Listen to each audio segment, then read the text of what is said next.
ginugulo mo ako kasi may bahay na yung kapatid natin. Pinagawa siya ng bahay ng Daddy Frankie. Ngayon, habol-habol ka ngayon. Ako ang ginugulo mo na, sinusunod mo ginugulo. Oh. Ang issue yung panlang, kinuha mo. Sinasabi ko lang ang mga totoong tagpi-tagpi mo yung pangyayari eh. Ako na ngayon kasi ginugulo mo kasi nasa akin si Kuya. Oh, sige. Kasi may bahay na siya. Talagaan mo si Oliver? Oo, kahit walang bahay yan. Kahit walang grocery. Kasi kapatid ko yan. Alam niya ni Daddy Frankie, no? Ngun pa man. Okay, ganito na lang. Kasi nandito si Paul Man. Sa totoo lang, Nanay Ansing, Kuya JJ, mas madidisappoint po yung mga taong gustong tumulong kay Kuya Oliver kung ganito nag-aaway tayo. Kung ako lang Daddy Frankie, ayaw ko ng gulo. Pero siya yung nagugulo sa amin. Ikaw ba naman ang ayos-ayos ng usapan? Nalating siya. Aba, nag-aaway ng awal kasi yung binigay mong 24, nainggit sila sa akin. Nag-usap sila ng anak niya. Yun ang totoong nangyari. Kaya nagulat ako. Hindi kami nainggit niyo. Ay! Nag-usap kayo, narinig pa eh. Narinig ko, mismo. Ang laki ng binigay kay Ansing. Sabi pa, Hindi kami nainggit. kung di ka nainggit, bakit nagkaganyan sa akin?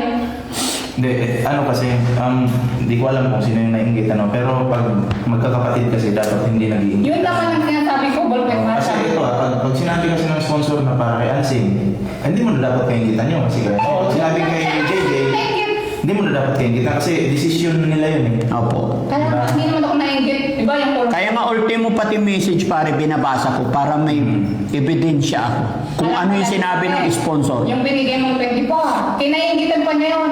Sabi niya, kay Oliver yun. Sabi niya pa niya sa akin, sabi ko, kung alam mo naman kung para sa'yo, kahit ibuhos mo sa alak, ibuhosin mo sa alak, wala kang pakera. Pero kung sanabi sa akin, huwag ka nang pakera ninyo. Oh, yung 24, pinapakera mo pa niya. Ano ba yun?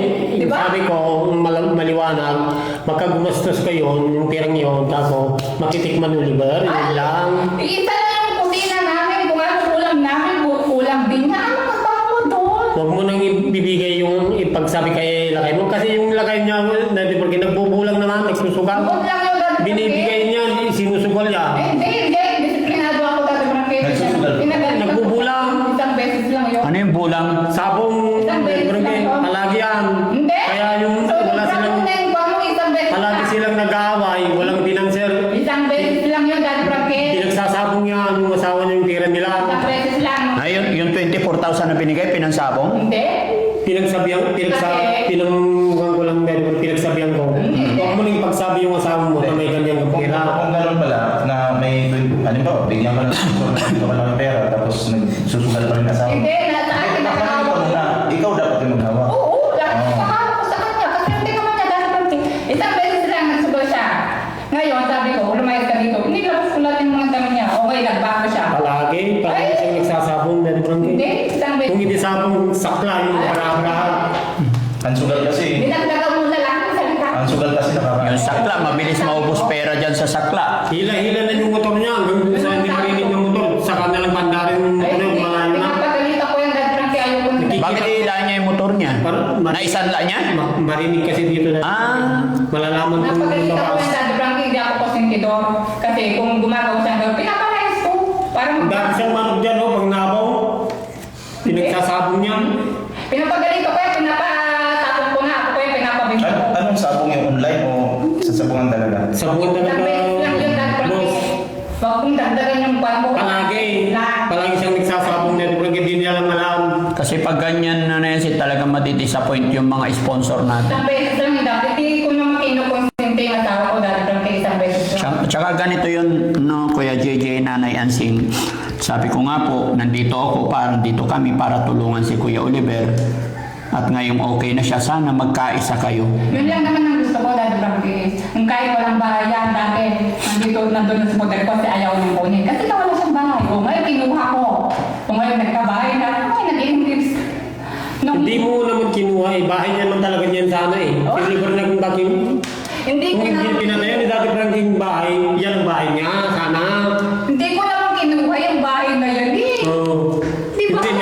Hindi, pinabahayan ni dati Frankie Sullivan. Kaya siguro bahay mo na siguro yun. Ngayon, Si nanay. siguro may bahay na siya eh. Si nanay Pinatayuan ni na dati Frankie. nabidisyon na pagawan siya ng sariling bahay. Hindi ako yung pinalaris ko siya. Pag wala ako dyan, hindi magtitira ikaw. Kaya Sa'yo pinapalayas. yung libre sana ha? Oo nga, siya nga. Eh, kaso, sabi ng nanay, Kung ngayon, magawa may bahay natin na ng siya, sarili niyang bahay kasi madumi. Hindi naman ako yung nagdesisyon yun, Daddy Frankie. Sinabay namin. Yung usapin na yan, dapat yung mga usapin na to hindi na dapat lumabas. Dapat kayo-kayo na lang magkakapatid. Siya lang naman ang reklamo, Daddy Frankie. Siya yung nagkahabol ngayon. Yung walang bahay Lahat yan, ng siya nagkahabol. away-away, binasasabi sa'yo, Daddy Frankie. Sinabi sa'yo lahat na lang na mag-away kami, sasabihin pa. Totoo lang naman ang sinabi. Ngayon lang ako nagsubo Pero, sa'yo ng grocery yung ginawa niya, yun lang. yung yun lang ang salita sinabi niya, sa'yo. palagi, isang beses lang, amin ko yun. Isang beses lang. Pero Hindi ko siya- kinukonsente yung Kung nag-away kami ng sasabihin niya agad sa inyo. Ha? O ba? Ngayon nagsusumbong ka. Parang bata rin. Nagsusumbong ka. Hindi yun na sana umabot doon. Ngayon, pag naubos yung tangke, ikaw lang naman nakikinabang dyan kasi hindi naman... Oo, walang problema dyan. Wala. Papaganda. Basta Uy, nagaling ka dito Dan Frankie, pero siya yung taga-kala. Tama ba yun, Dan Frankie? Dapat magluto ka rin dito. Ay, hindi. Naiya akong gamitin. Bulpit ba? Hindi, kasi para kay Naiya nga ako. doon na lang hindi. sa bahay niya para yung pamilya niya Hindi, yung ang iniisip Yung ko anak niya kasi, sa asawa niya. ang iniisip ko yung Hindi naman ko niya. para kayo liban yung lulutuin niya eh. Dancing, makinig ka sa sinabi niya, dinala mo daw yung grocery doon para ibigay mo sa anak mo tsaka sa asawa niya, asawa mo. Hindi ako ganun. Kung talagang magluluto ka, dito na. Dito na kakain. Hindi nilagay ko doon sa kanya. Hindi, siya yung nag-aabol na. Kasi may nahabol siyang grocery. Yung walang grocery yan. Habulin ko yun, dapat na ilagay mo lang dito yun. Dapat ikaw ang kumain. Yun ang maliwanag ng Kaya saka. nakita nga ng anak ko, kumakain ka daw ng stick ko dyan, ha? Binigay ko, binigay ko, kakain din ako ha. Ang isip ko na dyan, ikaw lang daw nakaubo. Sabi ng anak ko. Hindi, dalawa kami. Alam na ako lang naman. Laki mo na, mag-iisip ko ka pa. Isip ko naman. Pabata lang yun. Ha? Siyempre, bigyan ko, di pati ako kakain din ako. Isip ko naman. Di dahil Hindi lang sili ba ng kakain na pati si Gigi, ah? Tama ko, tabata. Pabata ka pa ba? Matanda ka na. O, di Alam ikaw. niyo, si libre lang naman. Yun Pati lang. si Gigi kakain. Yun nga ang isip ko. Kain ka na. Mag-iisip mo pa. Ano pala? Kain tayo ng saging ka lang. Ayan o, saging. Baka ikaw lang makaubos na. Oo, masarap kasi binigay ni Daddy Frankie saging. O, sige, iuwi mo na. Huwag mo na nabulabulin sa akin. Maya, makabul. Hindi, dito na lang. Bulabulin mo naman sa bahay ko Huwag yan. kong iuwi. Huwag mo na nauwi dito na sa bahay niya. Para may naka-display. Nanay Ansing, Kuya JJ, aalis na po ako. Ayaw ko na sanang magkagulo pa kayo, Ayaw ko please. lang din naman ng gulo. Dahil siya lang naman ang nagugulo. Nagulat nga ako noon. Nagkakaroon na siya ng awan. Diyos ko Kailan? Bago ang ihip lang ha. Kasi pinapalis niya yung asawa niya noon sa bahay niya. Ay! So ako naman ako naman. Ako na lang magpalis ka ako naman. Ayun, iba yun. Tapos na kami, nagtalis na kami. Nangako siya, nagbabago siya. Eh. Ay, nagulat ako. Kaya pala yan. Sa bahay. Nanay Ansing, ulit-ulit na yung usapin na yan. Makinig muna kayo sa akin, huwag muna sasabat, ha? Nanay Ansing, the more na nag-aaway-aaway kayo, mawawalan ng suporta si Kuya Oliver. Kaya, Sabi ko naman sa'yo, kahit walang pera yan, nakapisan yan sa akin, hindi ko yung pababayaan. Yo. Kahit tuyo lang ang ulam namin, hindi ko yung pababayaan. Pinapangako sa'yo yan. Magmula nung umpisa, kung ayaw na nang samahan sa check-up, ako ang pumupunta kahit nag-ano yung mga anak ko na umiiyak. Bakit ikaw ba pupunta? Sabi ng mga anak ko, kapatid ko yun, anak. Wala na bang siyang ibang kapatid? Ayaw na pumunta, wala pa ng anak na maliit. okay. Kuya Oliver, anong masasabi mo? Nag-aaway itong at mga kapatid mo? Magkaayos na sila dati. O, di mo, siya lang mabait. Na sila. Ha? Sana magkaayos na sila dati. Ganito na lang. Makinig ka muna, Nanay Ansing. Huwag ka muna sumabat, ha? Okay, that's from... Nanay Ansing, the more na nagbabangayan po kayo, nawawalan ng gana ang ating mga kababayan na sumuporta. Ang gusto kasi ng ating mga kababayan is maging maayos si Kuya Oliver. Pero kung ganito po na pati yung mga nakaraan pa, is sana wag na nating ungkatin. Hindi na po sana kami kasali doon. At sana yung mga gamit, magmula sa gamit lahat ng binigay ng sponsor na nandito, binigay dito, kaya nga dito ko dinala. dapat magkaroon kayo ng tiwala sa isa't isa. Join po kayo. Wag nang sinisita kung sino yun. Ganun talaga yung Daddy Frankie yung gusto ko. Sinasabi. Aminin ko naman sa'yo, Daddy Frankie, wala akong tiwala dyan. Kasi wala akong tiwala. Kasi yung mga damo ng asawa ko, pag walang nakakita, aba, kumukuha siya. O yung kahoy ng kapatid ko, kinukuha rin niya. Diyan magkakaroon ka ng tiwala. Magkaroon ka ng tiwala sa akin. Magkaroon siya. Oo, tingnan mo, Daddy Frankie. Umipit naman siya sa akin. Pag walang nakakita, Wala din tiwala talaga sa akin. didikwat yan. Bantay sa laki yun. Oo. Sabi mo, hindi totoo, kumukuha ka ng damo. Hindi totoo yan. Tingnan mo din. Ay, amin, ay, totoo. Nakaraan na yun. Kung hanggang ngayon, ugali mo pa rin yan. Tatawa-tawa ka na kasi totoo. Sabi mo, hindi. Sige, totoo, hindi. Nakaraan na. Sabi ko na yan. Okay. No? Nanay Ansing, yung mga tapos na, sana sa inyo na lang yun. Huwag na nating banggitin, no? Dahil kaya ang tao, hindi ko lang alam sa kanya kung magbabago. Nasa sa kanya kung magbabago. Kung noon hanggang ngayon, baka hindi magbago kung hindi na ano yung sarili. Diba? Okay? Kailangan tapusin na natin to. Gusto kong pag-usapan ninyo. Gusto ko nga po magkaroon kayo ng tiwala sa isa't Dahil isa. wala na akong tiwala dahil magmula ng Buti na pinapalay. yung aso, may tiwala sa kanya sa akin. Magmula ng pinapalay na kami, doon ko naramdaman kapatid niya ako. Bakit nga ako papalayasin? Paano gagawin natin dito, pre? Hindi sila magkasundo. Mabuti na lang wala na, di na ako iinit kahit busin niya yung tangke ng kahit anong gawin niya dito sa bayan. Ang gagawin ko Paano kung hindi mo siya palalasin natin, palagi sila nag-aaway. Ibig sabihin, hindi kayo nagpapansinan. Hindi. Lagi sila? Nag-aaway. Sino kaaway niya? Awa niya. Kaya alis na lang sila. Hindi na. Alis na lang sila. Hindi, ngayon hindi na kasi nare-realize namin dati. Hindi namin mo rin. Pagtutulong ako. Inaamin mo rin na palagi kayo nag-aaway. Ay, hindi na. Nagbago ng asawa ko. Oo, pero nag-aaway kayo palagi. Wala ka na doon. Bakit ka na? Awin ng mga tao, kailan mo ba? Oo, kaya palisin ko kasi sila. Kapalagi sila nag-aaway. Gusto ko na. Ano, palayasin? Palayasin ko kayo. Kapalagi nga kayong nag-aaway. Di umalis na lang kayo. Halin, mag-asawa kami. Bakit mo kami papalayasin? Nandun yung bahay namin. Ano pa kailan mo to? Bahay, doon na kami sa bahay namin nag-aaway. Hindi naman sa bahay mo. Bakit mo kami papalayasin? Okay, tama na to. Tama na. Awin mag-asawa? Pakikilaman mo? Wala ka na doon. Ito naman. Pakilaman mo na lang yung sarili mo. Okay, wala na akong pakialam. Kaya mamatay ka. Suntokin ka nila kayo mo. Saksayin ka. Wala akong pakialam. Wala kami pakialam. Kuya natin. Pangit kasi yung magkapatid, nag-aaway-aaway. Wala akong panungkol po yung bahan. Ang inisip ko lang si kuya ko. Pero nung pinapalayan niya kami, hindi niya naisip. Kami titira. Nasa sa lansangan, mas gusto yung ba niyang tumira kami sa lansangan para matulong niya itong dalawang bahay. Hindi niya naisip yun. May mga anak akong maliliit.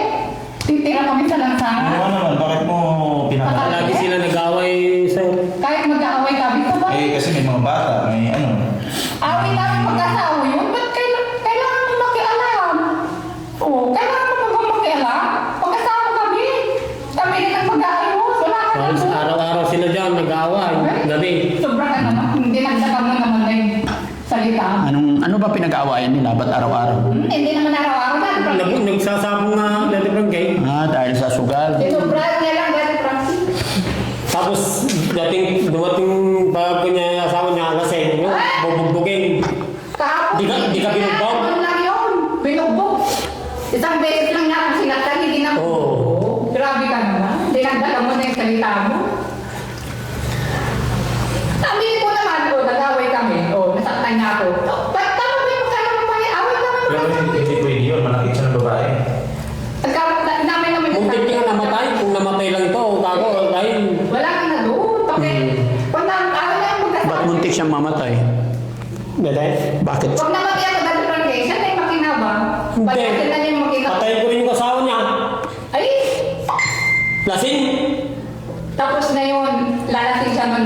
Muntik siyang mamatay. Bakit siya muntik Hindi naman mamatay? dati Di Francis. sinuntok niya dati pa nung tog. No. Hindi naman dati Francis. Hindi naman sa... Nahimatay. Hindi naman sa muntik mamatay. Sobra ka naman. Hindi nagdala. So, ibig sabihin, Nanay Ansing, may concern sa'yo si Kuya J. Nakamalaki Daddy Hindi. Frankie. Ang concern Kaya niya lang. nag-away na kami. Yun ang nag-away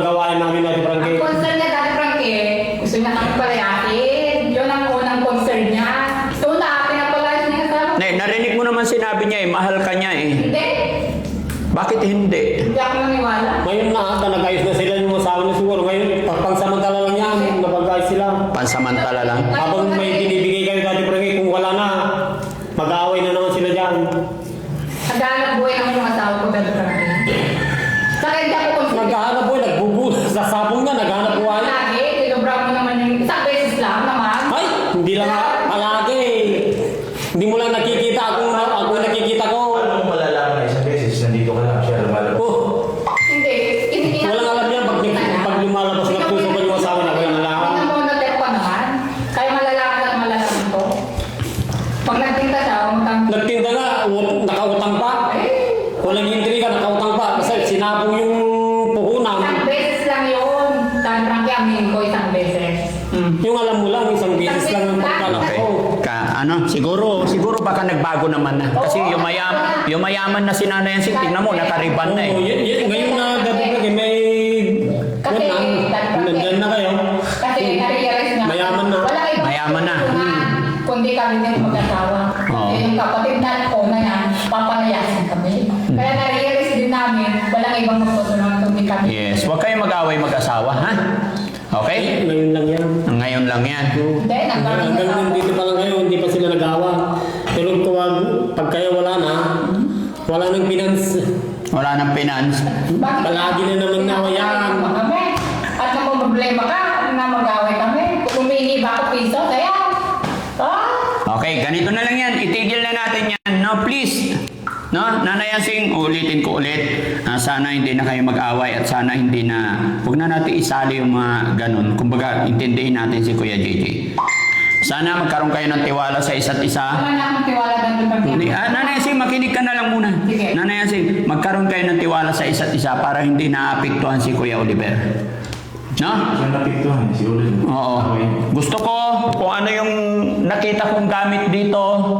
wala mo na akong ginawang gamit. Opo, yung mga dumarating na pagkain, grocery, mag-usap kayo.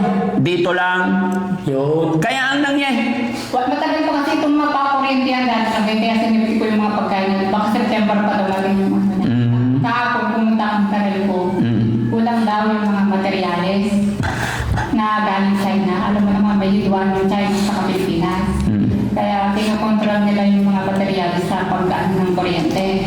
Kaya sabi nung nag-seminar sa akin, baka by September na. Kaya abang Okay. So, sige. Basta wag na kayo mag-away Kuya JJ, ha? Wala nga tiwala sa akin, Daddy Frankie. Basta wag lang niya ako ginugulo at kurang tahimik lang. Buti na yung aso, may tiwala pa sa kanya. Ako, wala din tiwala. Basta ito lang kayo, Daddy Frankie. Ito, meron pa dito. Babasahin ko na rin. Kasi aalis na po ako. Ito, nag-message po sa akin si Ma'am Michelle Japina, mga kababayan. Daddy Frankie, magpapadala po ako ng 14,000. Kunin na naman niya. Alis ko naman siya dyan. Yun nga, Nanay Ansing, kailangan magkaisa kayo. Di ba? Mag-usap kayo. Kasi kung ano yung sinabi ng sponsor, doon ko talaga iaabot, ibibigay. Pero kung nag-aaway kayo, sasabihan ko na ang sponsor na wag na lang ibigay.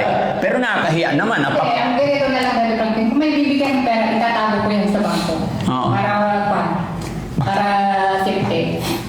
May bangko ka na. Hindi, bukas.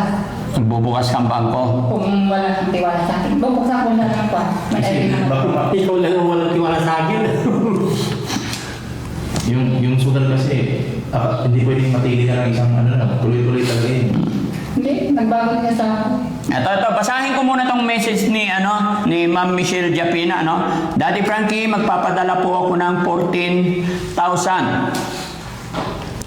4,000 para kay Kuya Oliver, 5,000 pandagdag sa bahay ni Ate Dangdang, and 5,000 para po kay Ate Nida. Ayan. Okay? At, ayan, sorry Ma'am Michelle, dahil nangyaya, Ma'am MJ, sorry po, naguguluhan po ako. Galing po yan sa team ni Ma'am Michelle Japina. Tawagin nyo na lang po kaming Team Daddy Frankie International po. Ayan, mga nagbigay po Michelle Japina, Tita Sandy, Sir Jesse Isaac, Tita Nets. Sa kanila po galing yung 14,000, 4,000 para kay Kuya Oliver, 5,000 para kay pandagdag sa bahay ni Ate Dangdang, and 5,000 para kay Ate Nida. So, ngayon, kanino ko ibibigay yung 4,000? Kaya Dad kung sino yung alam pa, nagmamahal kay Kuya Oliver. Sino ba nagmamahal kay Kuya Oliver? Sa tingin nyo, ikaw na mag-isip. Hindi, ikaw tatanungin ko, mahal mo ba si Kuya Oliver? Noon pa man, Dad walang baka yan. Walang pagkain. Kung ako nagpursige na ano yung kawain siya, hindi mo niya tumulong. Kahit ano yung makakabay ko. Okay. Si Kuya JJ, ano masasabi mo doon? Eh, di siya na Daddy Frankie para mabusog na siya. Para? Mabusog. Mabusog? Ba't ka tumatawa? Itong payat na to. Alagaan naman ni... Sige. Bigay ko na lang sa kanya. At least alam mo rin, monitor mo na lang. Ay, hihingi na lang ako ng 2,000, Daddy Frankie. Tagda 2,000 kami. Kasi ito ang message kasi, Daddy Frankie, magpapadala po ako ng 14,000. 4,000 para kay Kuya Oliver. 4,000 para kay Kuya Oliver, 5,000 para kay Ate Dangdang, 5,000 para kay Ate Nida. Tapos, yun ang sinabi ng sponsor. Pare, di ba? Tapos, hatiin nila tag 2,000. Ang mangyayari niyan, magtutulakan na. Hindi. Di ba? Kasi pinaghatian eh. So, yung 4,000 na yun, dapat pupunta kay ano? Kay Kuya Oliver. Dapat ano lang sa mga pagkain, groceries, pandagdag ba? Para sa akin. Kung sa akin yung bibigay tatabi ko. Pag pumunta kayo dito, papakita. Di ba, may groceries kasi Oliver dyan. Pag paubos na, bilhin nyo agad. Oo. Ganon. Hindi, gano'n na gagawin ko lang. Hindi ko alam gagawin ko dito mga kababayan. Kasi matagal sila dati parang bumalik. Mumonitor ako dito sa inyo. Babalik-balik kami. Sa akin naman Daddy Frankie, bibila ko ng bigas sa kapakain ng baboy. Bigas namin pag nagluto kami dito, may bigas. Bibili kang bigas dito. Bibila ko ng bigas. Ilagay ko dito Daddy Frankie para dito na kami pang... Sige, busin mo yung tanke. Para pag yung naubos, ikaw lang nag-ubos. Hindi pa karaganan na lang. Dito ilalagay yung bigas yung pakain ng baboy sa bahay. Sige. Paano to pare? 4,000. Saan ko ibigay? Hindi ko alam itong dalawan to. Ha? Dito din ako. Para dito rin yung bibili ng bigas Daddy Frankie. Pinapawisan ako guys. Kasi yung grocery, wala namang grocery dito. Oo. Kaya bigas na lang yung nilutin namin. Walang ulam. Hindi naman siya kumakain dito. Ikaw lang naman yung kumakain. Yung pagkain ng niluluto mo dyan. Sa amin siyang kumakain. Ang hirap ng desisyon, ano? Hindi, ganito na lang. As of now mga kababayan, kasi nagkakaroon sila ng problema. Ito yung sinasabi ko na Yansing. Gumigit na po ako, pero sa pagkakataong ito, i-stop ko muna siguro. Kakausapin ko si Ma'am Michelle Japina na either bigas, grocery na lang. Kasi kung paghahatiin nyo tag 2,000, parang disrespect naman sa sponsor na para kay Kuya Oliver pero paghahatian in front of camera pa. Hindi ko muna to ibibigay. Kakausapin ko muna. Total, marami pa naman or may mga pera pa naman dumating nakaraan. May pera dyan ngayon kay Kuya Oliver. Tatanungin ko, i-message ko kung anong gusto niyang gawin. Sige, Dad. No? Pwede ko namang i-Gcash kay pare Ballpoint Man kung ano magiging desisyon. Kasi ayaw kong desisyonan na hatiin ko. Parang disrespect nga po sa ating sponsor. No, Ma'am MJ, pasensya ka na po. Magme-message ako kung anong gagawin. At ako, anong desisyon talaga? Kung ang sabi ng Ma'am MJ kay diyan ko ibigay or dito ko ibigay, yun ang masusunod. Pasensya na. Pero pakiusap ko sa inyong dalawa, magkaisa kayo, magkasundo kayo. Dahil Sinasabi ko naman sa'yo, magmula nung pinapalayas na kami. ako nasaktan. Kapatid niya ako. Bakit papalayasin niya ako? Gusto niya tumira kami sa lansangan? Para mga anak akong maliliit. Mawawalan kasi ng tiwala ang mga tao. Hindi niya naisip yun. Ngayon pa kasi, bakit kasi ngayon palalabas yung mga problema nyo na yan kung kailan natapos na? Nag-umpisa yun. Nakapag-blessing na. Bakit ngayon pa lumabas yung mga yan? Nag-umpisa na, di Brandy. Ang ayos-ayos naman yun. May gulat ako. Pinapalalas kami. No? Magmula noon. Nasaktan Okay, ako. so yon mga kababayan, mga kabarangay, pansamantala po ako magpapaalam at nagpapasalamat po ako kay Ma'am Jenilita Kilding, kay Ma'am MJ, kay Ma'am Divina Brown, Tennessee, of USA, kay Ma'am Perla Lagak Bermiodes. Lahat po ng mga nagmamahal sumusuporta sa lahat ng mga tagapanood dyan, mga kababayan. Pasensya na po at i-comment nyo dyan kung ano maganda kong gawin dito sa 4,000, bagamat si Ma'am MJ pa rin ang magdi-decide dito. No? And then yung para kay Dangdang, pandagdag daw po sa pabahay natin sa kanila, and kay Ate Nida, pupunta rin kami kay Ate Nida ngayon. Maraming salamat. Bye-bye tayo. Ayan. Bye-bye.